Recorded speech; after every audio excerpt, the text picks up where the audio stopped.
Welcome to T-SAT. నా పేరు Sukesh, faculty of economy. మనం యూనియన్ బడ్జెట్ 2025-26కు సంబంధించిన అంశాల గురించి మాట్లాడుతున్నాం. యూనియన్ బడ్జెట్ 2025-26లో ప్రత్యేకంగా అభివృద్ధి ఇంజన్లు అని చెప్పి పేర్కొనడం జరిగింది. ఈ అభివృద్ధి ఇంజన్లు మొత్తంగా 4. అందులో మొదటిది వ్యవసాయము, రెండవది సూక్ష్మ చిన్న మధ్యతరహా పరిశ్రమలు, మూడవది పెట్టుబడులు, నాలుగవది ఎగుమతులు. అయితే ఒక్కొక్క అభివృద్ధి ఇంజన్కి సంబంధించిన అంశాలు ఏమున్నాయి, వాటికి సంబంధించిన మొత్తంగా ఏ అంశాలు బడ్జెట్లో పొందుపరిచారు, వాటి గురించి మనం ఒక్కొక్క దాని గురించి డీటెయిల్గా మాట్లాడుకోవాలి. మొదటిది వ్యవసాయము, రెండవది సూక్ష్మ చిన్న మధ్యతరహా పరిశ్రమలు, మూడవది పెట్టుబడులు, నాలుగవది ఎగుమతులు. వీటికి సంబంధించిన అన్ని అంశాలు ఒక్కొక్కటి తరువుగా చూసుకుంటూ వెళ్దాం. వ్యవసాయానికి సంబంధించిన అంశాలు ఏమేమి ఇచ్చారు? అభివృద్ధి యొక్క ఇంజన్గా వ్యవసాయము. అభివృద్ధి యొక్క ఫస్ట్ ఇంజన్గా వ్యవసాయము. వ్యవసాయంలో ఏ అంశాలు పొందుపరిచారు? ప్రధానమంత్రి ధన్ధాన్య కృషి యోజన అగ్రి డిస్ట్రిక్ట్స్ కార్యక్రమం. అంటే ప్రధానమంత్రి ధన్ధాన్య కృషి యోజన అనే ఒక కార్యక్రమంలో భాగంగా అగ్రి జిల్లాల అభివృద్ధి, అంటే వ్యవసాయంలో అభివృద్ధి చెందుతున్న జిల్లాలు.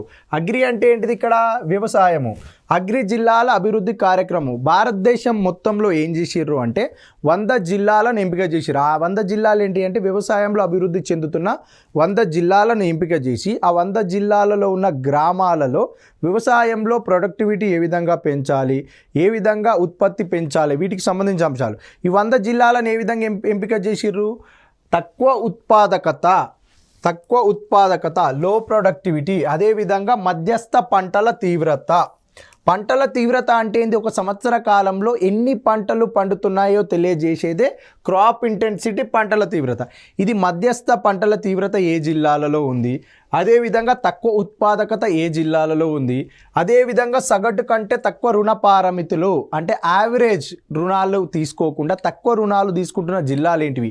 ఈ 3 ఎలిజిబిలిటీ క్రైటీరియాస్, 3 అర్హత కలిగి ఉండాలి. తక్కువ ఉత్పాదకత, మధ్యస్థ పంటల తీవ్రత, అదేవిధంగా సగటు కంటే తక్కువ రుణాలు తీసుకుంటున్న 100 అభివృద్ధి చెందుతున్న జిల్లాలు ఏవైతే ఉన్నాయో వ్యవసాయ రంగంలో, ఆ జిల్లాలను ఎంపిక చేసి ఏం చేయాలి అని అంటే, ఆ జిల్లాలను ఎంపిక చేసి వెంటనే గ్రామీణ శ్రేయస్సు స్థితిస్థాపకతను నిర్మించడము.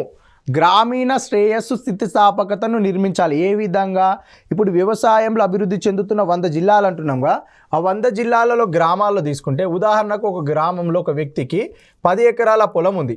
ఈ 10 ఎకరాల పొలంలో అతను వ్యవసాయం చేయాలి అంటే వ్యవసాయంలో ఉపాధి కొరత ఉంది. ఉపాధి కొరతను నిర్మూలించడం కోసం టెక్నాలజీ ఉపయోగించాలి. టెక్నాలజీ, సాంకేతికత ఉపయోగించాలంటే అతను ఏం చేయాలి? ట్రాక్టర్స్ ఉపయోగించాలి, హార్వెస్టర్స్ ఉపయోగించాలి. ఇలాంటి టెక్నాలజీని ఉపయోగించాలంటే ముందుగా అతనికి ఏం కావాలి? పెట్టుబడి కావాలి. పెట్టుబడి పెట్టి ట్రాక్టర్స్ తీసుకొచ్చినాం. అతను ఏ పంట పండించాలి, వాతావరణ పరిస్థితులకు అనుగుణంగా మొక్కజొన్న పంట వేయాలన్నా, వరి పంట వేయాలన్నా, పత్తి పంట పండించాలంటే అతని స్కిల్ ఉండాలి, నైపుణ్యం ఉండాలి. ఈ నైపుణ్యము, పెట్టుబడి, సాంకేతికత, ఈ 3 అంశాలు ఎప్పుడైతే జత కూడుతాయో ఆ గ్రామీణ ఆర్థిక వ్యవస్థ ఆటోమేటిక్గా ఏమవుతుంది? ఊతం ఇవ్వడం అంటే పెంచడం జరుగుతుంది. ఆర్థిక వ్యవస్థ అనేది అది ఆటోమేటిక్గా పెరగడం జరుగుతుంది. వ్యవసాయంలో ఉపాధి కొరత ఏమవుతుంది? పరిష్కరించినట్టే అవుతుంది కదా. సాంకేతికత ద్వారా, ట్రాక్టర్ల ద్వారా వ్యవసాయం చేస్తే 20 మంది వ్యవసాయ కార్మికులు చేసేది ఒక ట్రాక్టర్ చేస్తుంది. కాబట్టి ఉపాధి కొరత కూడా తీరడం జరుగుతుంది. ఇవి ఏం చేయాలి? 100 అభివృద్ధి చెందుతున్న జిల్లాలు మొత్తం భారతదేశం మొత్తం తీసుకున్నాం. అవి రాష్ట్రాలలో ఉంటాయి అభివృద్ధి చెందుతున్న జిల్లాలు. కేంద్ర ప్రభుత్వం ఏం చేస్తుందంటే రాష్ట్రాల భాగస్వామ్యంతో సమగ్ర బహుళ రంగాల కార్యక్రమాన్ని ప్రారంభిస్తుంది. ఏంటిది? ప్రధానమంత్రి ధన్ధాన్య కృషి యోజన అగ్రి డిస్ట్రిక్ట్స్ డెవలపింగ్ ప్రోగ్రామ్. ఈ అంశం చూసుకోవాలి. ఏంటి? 100 అభివృద్ధి చెందుతున్న వ్యవసాయ జిల్లాలను కవర్ చేయడానికి ముఖ్యంగా ఎలిజిబిలిటీ ఏమేమి తీసుకున్నాం, అవి అంశాలు అనేది మన క్వశ్చన్లో అడిగే ఆస్కారం ఉంటుంది. తక్కువ ఉత్పాదకత, క్రాప్ ఇంటెన్సిటీ, యావరేజ్ లోన్ల కంటే తక్కువ తీసుకున్నది. ఉత్పాదకత అంటున్నాం, తక్కువ ఉత్పాదకత. ఇప్పుడు ఉత్పాదకత అంటే ఏంటిది? 2024 సంవత్సరంలో ఒక ఎకరా పొలంలో 30 క్వింటాల వరి ధాన్యాన్ని, ఒక ఎకరా పొలంలో 30 క్వింటాల వరి ధాన్యాన్ని ఉత్పత్తి చేసినాం. ఎప్పుడు? 2024 సంవత్సరంలో. 2025 సంవత్సరంలో ఒక ఎకరాలో 35 క్వింటాల వరి ధాన్యాన్ని ఉత్పత్తి చేయడం జరిగింది. అంటే 2024 అంటే గత సంవత్సరంతో పోలిస్తే ప్రస్తుత సంవత్సరానికి వచ్చేసరికి 5 క్వింటాల వరి ధాన్యం ఏమైంది? పెరుగుదల నమోదైంది. దీనినే ప్రొడక్టివిటీ ఉత్పాదకత అంటారు. సంవత్సరంలో పండిన పంటను ఉత్పత్తి అంటే ఆ సంవత్సరంతో పోలిస్తే ప్రస్తుత సంవత్సరానికి పెరుగుదల నమోదైన దానిని ఏమంటారు? ఉత్పాదకత. ప్రొడక్టివిటీ ఎంత అయింది ఇక్కడ? 5 క్వింటాలు. ఇది తక్కువ ఉత్పాదకత, అంటే గత సంవత్సరంతో పోలిస్తే తక్కువ ఉత్పాదకత. 30 క్వింటాలు కాకుండా ఇక్కడ 25 క్వింటాలు పండితే తక్కువ ఉత్పాదకత, ఎక్కువగా పండితే ఎక్కువ ఉత్పాదకత. ఇక్కడ ఏం తీసుకుంటున్నాం మనము? తక్కువ ఉత్పాదకత. గత సంవత్సరంతో పోలిస్తే ప్రస్తుత సంవత్సరంలో పంట యొక్క ఉత్పత్తి తగ్గుదల నమోదైన డిస్ట్రిక్ట్స్, అదేవిధంగా క్రాప్ ఇంటెన్సిటీ మధ్యస్థంగా ఉండి లోన్లు తక్కువ తీసుకుంటున్న జిల్లాలు, వీటిని ఎంపిక చేసి ప్రధానమంత్రి ధన్ కృషి యోజన అగ్రి డిస్ట్రిక్ట్స్ ప్రోగ్రామ్ని మనం ఇక్కడ బడ్జెట్లో పొందుపరుస్తున్నామని చెప్పి ఆర్థిక శాఖ మంత్రి నిర్మలా సీతారామన్ గారు పేర్కొన్నారు. వ్యవసాయానికి సంబంధించిన ఇంజన్లో భాగంగా వచ్చిన అంశం ఇది.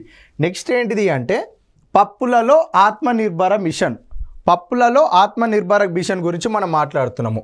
ఆత్మనిర్భర మిషన్ పప్పులలో తుర్రు కానీ ఉరాద్ కానీ అదేవిధంగా మసూర్ల పైన దృష్టి సారించి క్వశ్చన్ వస్తుంది. ఇది ఈ అంశాలు చూసుకోవాలి. పప్పు దినుసుల యొక్క రకాలు తుర్రు, ఉరాదు మరియు మసూర్ల పైన దృష్టి సారించి ప్రభుత్వము 6 సంవత్సరాల పప్పు దినుసుల కోసం ఆత్మనిర్భర మిషన్ అంట. 6 సంవత్సరాల కార్యక్రమంలో ఈ తుర్రు, ఉరాద్, మసూర్ల యొక్క పప్పు దినుసుల కోసం ఆత్మనిర్భర మిషన్ అనే ప్రత్యేకమైన కార్యక్రమాన్ని మేము ప్రారంభిస్తున్నాము.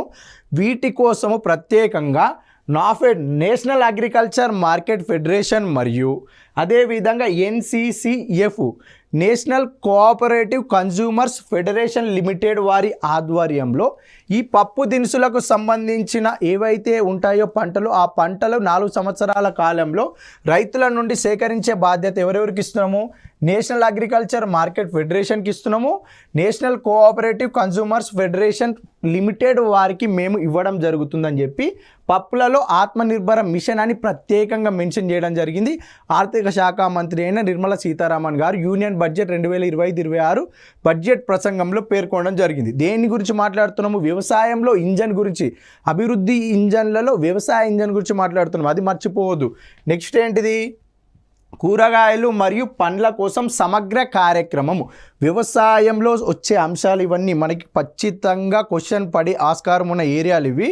కూరగాయలు మరియు పండ్ల కోసం సమగ్ర కార్యక్రమం, రైతుల కోసము ఉత్పత్తి, అదేవిధంగా సమర్థవంతమైన సరఫరాలు, ప్రాసెసింగ్ మరియు లాభదాయకమైన ధరలను ప్రోత్సహించడానికి సమగ్ర కార్యక్రమము రాష్ట్రాల భాగస్వామ్యంతో ప్రారంభించబడుతుంది.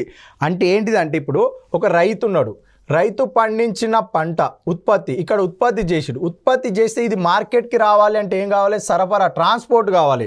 సరైన సరఫరా, ట్రాన్స్పోర్ట్ సదుపాయాలు కల్పిస్తూ ఇక్కడ మార్కెటింగ్ సదుపాయాలు, ఇక్కడ ప్రాసెసింగ్ చేయాలి. ఇక్కడ పండించిన పంటను ఏం చేస్తారంటే ఇక్కడ ప్యాకింగ్ చేసి మార్కెట్ సదుపాయాలు కల్పిస్తే అతనికి లాభాలు రావడం జరుగుతుంది. ఇక్కడ ఏంటి? లాభదాయకమైన ధరలు, ప్యాకింగ్ చేసిన తర్వాత దాని యొక్క ధరలు అనేది లాభదాయకంగా ఉండేలా మార్కెటింగ్ సౌకర్యాలను కల్పిస్తూ ఒక సమగ్ర కార్యక్రమం ఏర్పాటు చేయాలి. రాష్ట్రాల భాగస్వామ్యంతో మేము ఏమి చేసినా రాష్ట్రాల భాగస్వామ్యంతో కూరగాయలు పండ్ల కోసం సమగ్ర కార్యక్రమాన్ని ప్రారంభిస్తున్నామని చెప్పి యూనియన్ బడ్జెట్లో పేర్కొనడం జరిగింది. ఏ బడ్జెట్? 2025-26 బడ్జెట్లో అభివృద్ధి ఇంజన్లో వ్యవసాయంలో భాగంగా పొందుపరిచిన అంశం ఇది చూసుకోవాలి.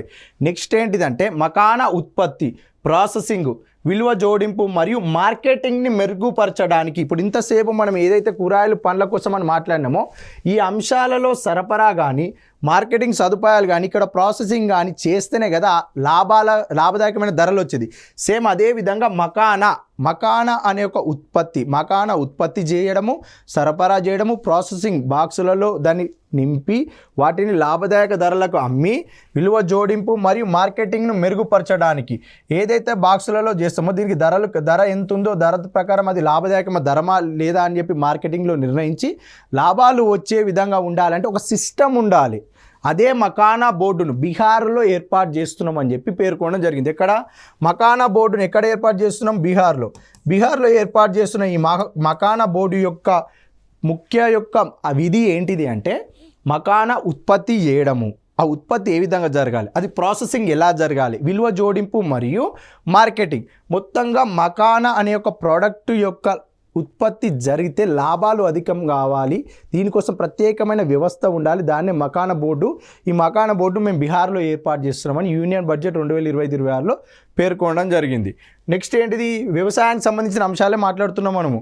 అధిక దిగుబడినిచ్చే విత్తనాలపై జాతీయ మిషన్. అధిక దిగుబడినిచ్చే విత్తనాలపైన జాతీయ మిషన్. ఈల్డ్ సీడ్స్, అధిక దిగుబడినిచ్చే విత్తనాలు అంటున్నాం. అంటే హైబ్రిడ్ సీడ్స్ని ఏ విధంగా ఉపయోగించాలి, మార్కెట్లో ఎన్ని రకాల సీడ్స్ ఉంచాలనేది ఇక్కడ మనకి ఏ విధంగా పేర్కొన్నారు జాతీయ మిషన్లో. అంటే ఇప్పుడు ఈ భారతదేశంలో ఒక్కొక్క ప్రాంతంలో ఒక్కొక్క పర్యావరణ వ్యవస్థకు అనుకూలంగా పంటలు పండుతాయి. ఇప్పుడు ఈ ఆంధ్రప్రదేశ్ ప్రభుత్వం అనుకుందాం. ఈ ఆంధ్రప్రదేశ్ రాష్ట్రంలో వెస్ట్ గోదావరి జిల్లాలో, పశ్చిమ గోదావరి జిల్లాలో వరి పంటకు అనుకూలంగా ఉంటుంది. ఆ ప్రాంత పర్యావరణ పరిస్థితులకు అనుకూలంగా వెస్ట్ గోదావరిలో వరి పంటకు అనుకూలంగా ఉంటుంది. అంటే ఇక్కడ వరి పంట యొక్క ఉత్పత్తిని పెంచాలి, ఉత్పాదకతను పెంచాలి అంటే ఏం చేయాలి, వరి పంటకు సంబంధించిన విత్తనాలను, హైబ్రిడ్ సీడ్స్ అంటే అధిక దిగుబడినిచ్చే విత్తనాలను ఇక్కడ ఆంధ్రప్రదేశ్ రాష్ట్రంలో వెస్ట్ గోదావరి జిల్లాలలో ఉపయోగించి ఉత్పత్తిని పెంచాలి. ఇప్పుడు ఇక్కడ రాజస్థాన్ రాష్ట్రంలోని పాలి జిల్లా ఉంది. ఈ పాలి జిల్లాలో జొన్న పంటకు అనుకూలంగా ఉంటుంది కాబట్టి ఈ జొన్న పంటకు సంబంధించిన హైబ్రిడ్ సీడ్స్ ఉపయోగించి ఇక్కడ జొన్న పంట యొక్క ఉత్పత్తిని పెంచి ఉత్పాదకతను పెంపొందించేటట్టు చేయాలంటే భారతదేశంలో పర్యావరణ వ్యవస్థను పరిశోధన ద్వారా బలోపేతం చేయడం. ఏ విధంగా వాతావరణ పరిస్థితులకు అనుకూలంగా ఇలాంటి విత్తనాలను ఉపయోగించాలి, ఇలాంటి హైబ్రిడ్ సీడ్స్ను ఉపయోగించాలి, ఇవి ఏంటి భారతదేశం మొత్తం మీద చూడాలి. అధిక దిగుబడితో విత్తనాలను లక్ష్యంగా చేసుకొని అభివృద్ధి చేయడము. 30 క్వింటాలు ఎకరానికి పండితే నువ్వు వాతావరణ పరిస్థితులకు అనుకూలంగా ఈల్డ్ వెరైటీ అంటే అధిక దిగుబడిని ఇచ్చే విత్తనాలు ఉపయోగిస్తే ఇక్కడ 40 క్వింటాల పంట పండుతా అంటే ఇక్కడ ఏమవుతుంది, ఇలా అభివృద్ధి చెందడం జరుగుతుంది కదా. అదేవిధంగా మేము ఇట్లా చేస్తున్నాము, ఈ వాతావరణ పరిస్థితులకు అనుకూలంగా ఈ విధంగా అభివృద్ధి చెందుతుంది, ఎలాంటి విత్తనాలు ఉపయోగిస్తున్నాం అనేది ప్రచారం చేయాలి, అడ్వర్టైజ్మెంట్ కూడా చేయాలి. అదేవిధంగా మార్కెట్లో భారతదేశం మొత్తం మీద ఈల్డ్ సీడ్స్ అధిక దిగుబడినిచ్చే విత్తనాలు 100 రకాల విత్తనాలు, 100 కంటే ఎక్కువ విత్తన రకాలను ఏం చేయాలి, వాణిజ్యపరంగా అందుబాటులో ఉంచాలి, మార్కెట్లో ఉంచాలి. తనకు నచ్చిన పంట, వాతావరణ పరిస్థితులకు అనుగుణంగా ఏ పంట పండించాలనుకుంటే అతను మార్కెట్కి వెళ్ళి ఆ 100 రకాల కంటే ఎక్కువ ఉన్న విత్తనాలు ఒక పంటను సెలెక్ట్ చేసుకొని వచ్చి ఆ పంటను అక్కడ ఉత్పత్తి చేయడం జరుగుతుంది. అంటే 100 రకాల పంటలను వాణిజ్యపరంగా అందుబాటులో ఉంచడం లక్ష్యంగా అధిక దిగుబడినిచ్చే విత్తనాలపైన జాతీయ మిషన్ ప్రారంభించడం జరిగింది. అంటే మొత్తం మీద ఇండియాలో 100 రకాల కంటే ఎక్కువ అధిక దిగుబడినిచ్చే విత్తనాలు మార్కెట్లో ఉంచితే ఎవరి వాతావరణ పరిస్థితులకు అనుగుణంగా వారు మార్కెట్కి వెళ్ళి విత్తనాలు తెచ్చుకొని పంట వ్యవసాయం చేసి అధిక దిగుబడిని సాధించాలి, అధిక ఉత్పత్తిని ప్రారంభించాలి, అధిక ఉత్పత్తిని సాధించాలి. వీటి వల్ల లాభాలు రావాలి. ప్రత్యేకంగా వీటి కోసం ఒక జాతీయ మిషన్ ఏర్పాటు చేస్తున్నామని చెప్పి బడ్జెట్లో పేర్కొనడం జరిగింది. నెక్స్ట్ అంశం ఏంటిది అని అంటే మత్స్య సంపద. మత్స్య సంపద ఎక్కడ ఉంటుందండి, చెరువుల్లో కానీ సముద్రాలలో కానీ ఉంటుంది. కానీ యూనియన్ బడ్జెట్ 2025-26 సంవత్సరంలో ఇది ఎక్కడ పేర్కొన్నారంటే అండమాన్ నికోబార్ దీవులు మరియు లక్షద్వీపులలో, అండమాన్ నికోబార్ దీవులు మరియు లక్షద్వీపులు ఈ ప్రాంతంలో మనకి ఎక్స్క్లూజివ్ ఎకనామిక్ జోన్, ఈ జోన్ ప్రత్యేక ఆర్థిక మండలి ఉంటుంది కదా, ఈ ప్రత్యేక ఆర్థిక మండలిలోనే మనకి లక్షద్వీపులు, ఇక్కడ అండమాన్ నికోబార్ దీవులు ఉన్నాయి. ఈ ప్రాంత పరిధిలో ఉన్న మత్స్య సంపద పైన దృష్టి సాధించి మనం ఏం చేయాలి అంటే అధిక సముద్రాల నుండి మత్స్య సంపద యొక్క స్థిరమైన వినియోగం కోసం ప్రత్యేకమైన ఒక ఫ్రేమ్వర్క్ తీసుకురావడం కోసం ఒక ప్రాజెక్టు రూపొందించనుంది ప్రభుత్వం అంటుంది. అంటే ఈ ప్రాంతంలో ఉన్న మత్స్య సంపద ద్వారా లాభాలు గణించి అధిక వినియోగం అయ్యేలా ఎలాంటి వ్యవస్థ తీసుకురావాలి, ఒక ప్రాజెక్ట్ ఉండాలి. ఆ ప్రాజెక్టును మేము ఈ యూనియన్ బడ్జెట్ 2025-26 సంవత్సరంలో భాగంగా ఒక ప్రాజెక్టు తీసుకురానున్నాము.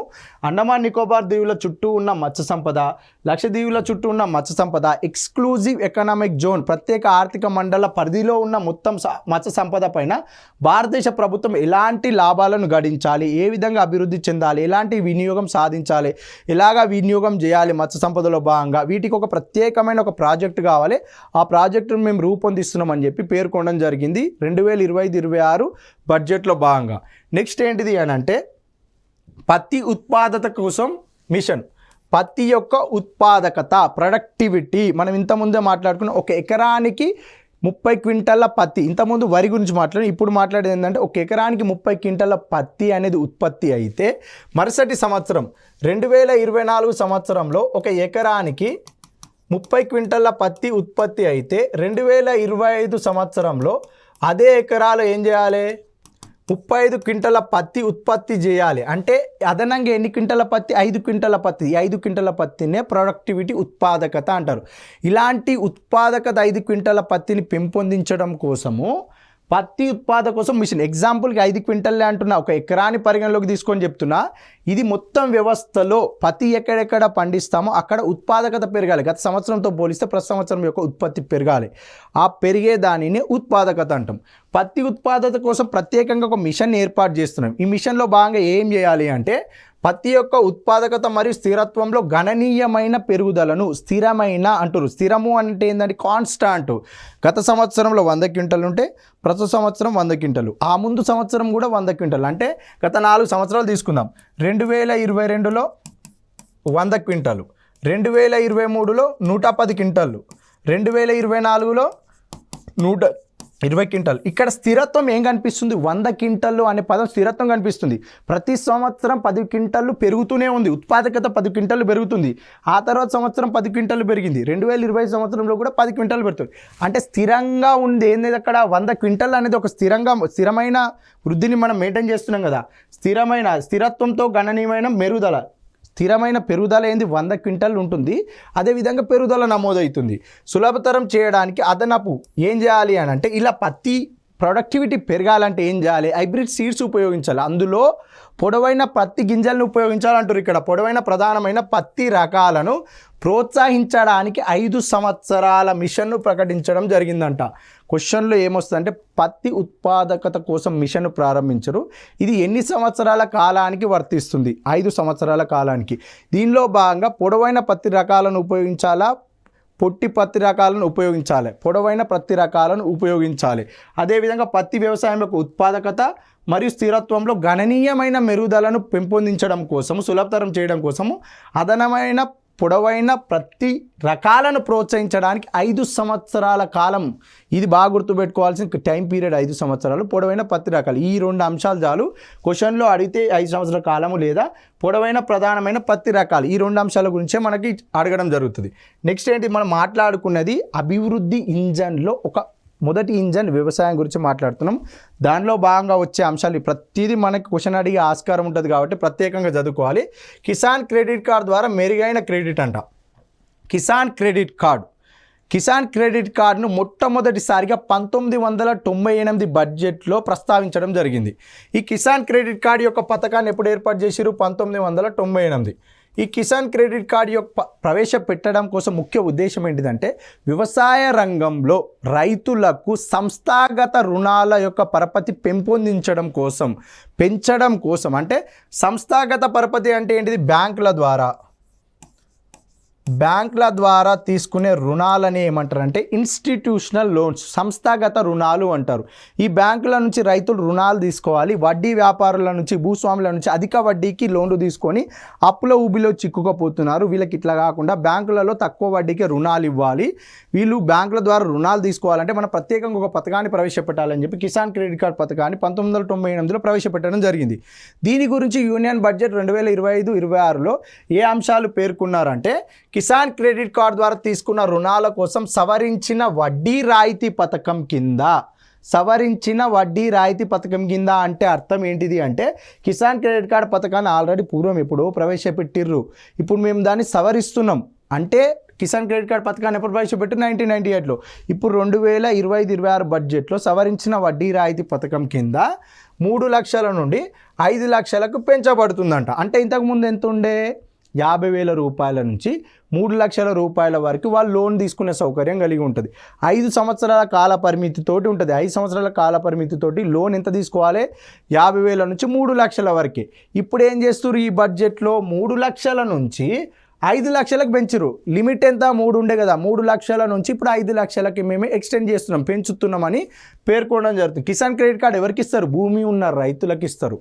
అది ఎప్పటి నుంచి? 1998 నుంచి. ఇదే కిసాన్ క్రెడిట్ కార్డులో మత్స్య కార్మికులకి, పశుపోషణ మీద ఆధారపడ్డ వారికి, ఫిషరీస్ వారికి, వీరందరికీ కూడా కిసాన్ క్రెడిట్ కార్డుని ఇవ్వడం జరుగుతుంది. ఎప్పటి నుంచి? 2018-19 నుంచి. 2018-19 నుంచి ఎవరెవరికి అంటే మత్స్య కార్మికులకి, పశుపోషణ రంగం పైన ఆధారపడిన వ్యక్తులకు కూడా కిసాన్ క్రెడిట్ కార్డ్ పథకము 2018-19 నుంచి ఇవ్వడం జరుగుతుంది.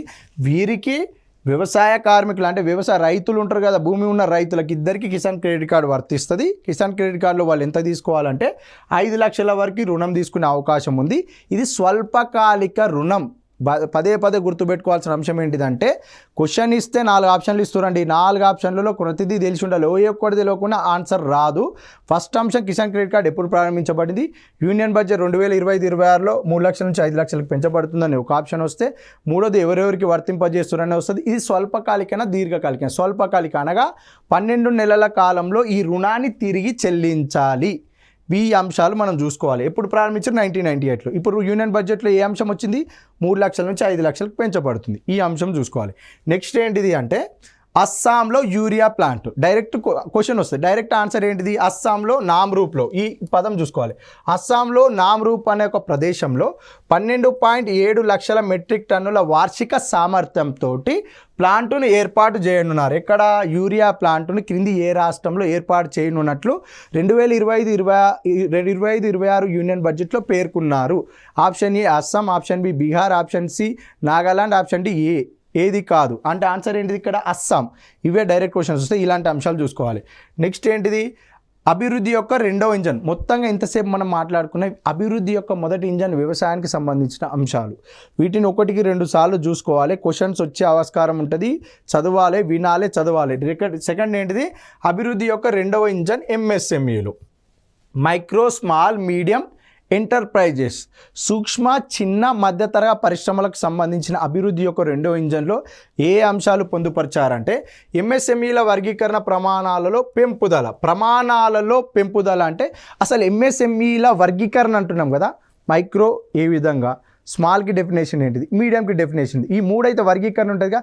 దేనిని మైక్రో ఎంటర్ప్రైజెస్, దేనిని స్మాల్ ఎంటర్ప్రైజెస్, దేన్ని మీడియం ఎంటర్ప్రైజెస్ అంటాం అనేది మనకు ఒక ఐడియా కాదు. అది ఒక నిర్వచన రూపంలో ఉంటుంది కదా ఆర్థిక పరిభాషలో. అదేందో చూడాలి. అన్ని ఎంఎస్ఎంఈల వర్గీకరణ కోసం పెట్టుబడి మరియు టర్నోవర్ల పరిమితులు వరుసగా 2.5 మరియు 2 రెట్లు పెంచబడతాయంట. అంటే 2 రెట్లు పెంచబడుతున్నాయంట పెట్టుబడులు మరియు టర్నోవర్లు. అవి ఏ విధంగా పెంచుతున్నాము అనేది బడ్జెట్లో ఏ విధంగా పొందుపరిచారో అంశాలు ఒకసారి చూస్తే, next micro enterprises in crore, small enterprises, medium enterprises, సూక్ష్మ తరహా పరిశ్రమలు, చిన్న తరహా పరిశ్రమలు, మధ్య తరహా పరిశ్రమలు. ఇంతకుముందు బడ్జెట్లో ఏ విధంగా ఉంటే ప్రస్తుత బడ్జెట్లో ఏ విధంగా ఇస్తున్నాం దీనికి ఇన్వెస్ట్మెంట్ ఎంత. సూక్ష్మ తరహా పరిశ్రమలు అని నిర్వచనం ఏంటిదంటే, ఇంతకుముందు 1 కోటి రూపాయల స్థిర పెట్టుబడి, 5 కోట్ల రూపాయల టర్నోవర్ కలిగిన సంస్థలను సూక్ష్మ తరహా పరిశ్రమలు అంటారు. 2025-26 బడ్జెట్లో వీటి పెట్టుబడి 1 కోటి రూపాయల నుంచి ఎంతకు పెంచిర్రు, 2.5 కోట్లకు పెంచిర్రు. రివైజ్డ్. ఇది ఖచ్చితంగా క్వశ్చన్ అడుగుతారు మనకి. 1 కోటి రూపాయల పెట్టుబడి నుంచి 2.5 కోట్లకు పెంచారు. దేని, సూక్ష్మ తరహా పరిశ్రమలు. ఈ సూక్ష్మ తరహా పరిశ్రమలో టర్నోవర్ ఎంతకు పెరిగింది, 5 కోట్ల నుంచి 10 కోట్లకు టర్నోవర్ పెంచడం జరిగింది. నెక్స్ట్ స్మాల్ ఎంటర్ప్రైజెస్, చిన్న తరహా పరిశ్రమలకు చూస్తే ఇన్వెస్ట్మెంట్ ఇంతకుముందు ఎంత ఉండే, 10 కోట్ల రూపాయల స్థిర పెట్టుబడి, అదేవిధంగా 50 కోట్ల టర్నోవర్ కలిగి ఉన్న సంస్థలను ఏమంటారంటే చిన్న తరహా పరిశ్రమలు అంటారు.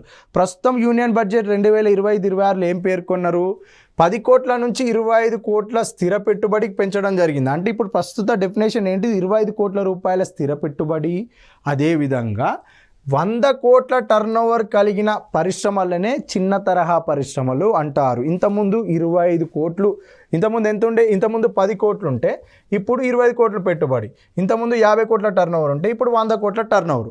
నెక్స్ట్ ఏంటిది, medium enterprises.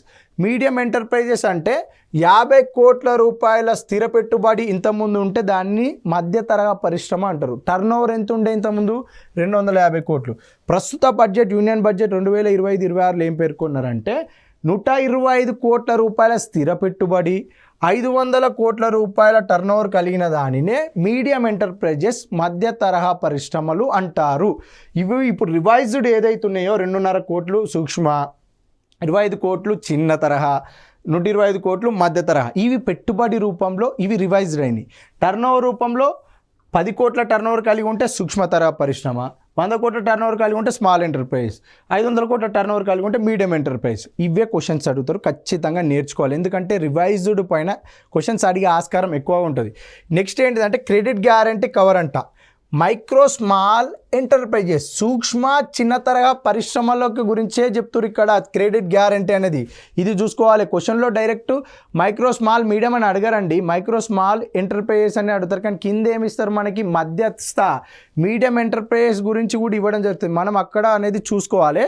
Micro small enterprises, సూక్ష్మ చిన్నతర పరిశ్రమలకు ఇంతకుముందు క్రెడిట్ గ్యారెంటీ ఎంత, 5 కోట్ల రూపాయల వరకు ఉండే. ప్రస్తుతం ఎంతకి ఇస్తున్నారు, 10 కోట్ల రూపాయలకి. స్టార్టప్ కంపెనీలకు క్రెడిట్ గ్యారెంటీ ఇంతకుముందు ఎంత ఉండే అంటే 10 కోట్లు ఉండే.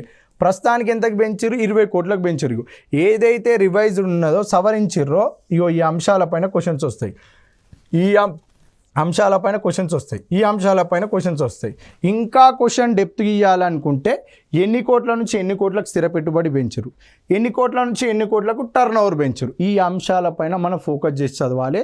ఈ బడ్జెట్లో చాలా అంశాలు ప్రత్యేకమైన ఉన్నాయి. దాని పర్టికులర్గా ప్రతిదీ మనము ఎగ్జామ్ పాయింట్ ఆఫ్ వ్యూలోనే మాత్రమే చదువుకోవాలి.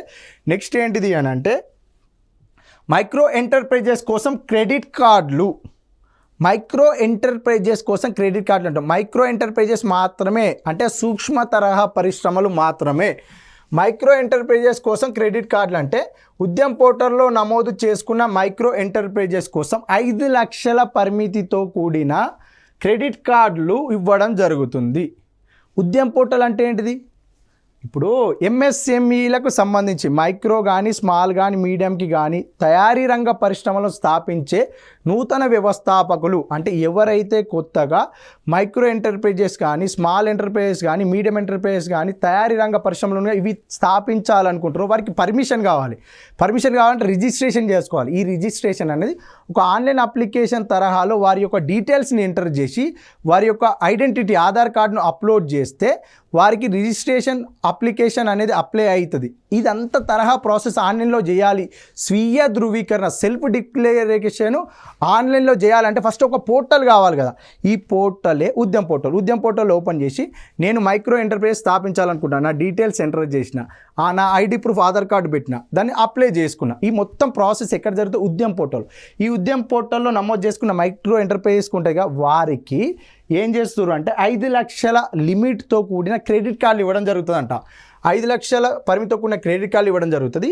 మొదటి సంవత్సరంలో 10 లక్షల కార్డులు జారీ చేయబడతాయి. దేంట్లో మైక్రో ఎంటర్ప్రైజెస్లో భాగంగా తీసుకున్న క్రెడిట్ కార్డులు ఉన్నాయి, 5 లక్షల లిమిట్గా క్రెడిట్ కార్డులు. మొదటి సంవత్సరంలో 10 లక్షల క్రెడిట్ కార్డులు అనేది జారీ చేయబడతాయి అనేది మనకు బడ్జెట్లో పొందుపరిచిన అంశం. తర్వాత బడ్జెట్కి సంబంధించిన అంశాలు అనేది నెక్స్ట్ క్లాస్లో మనం చూసుకుందాం.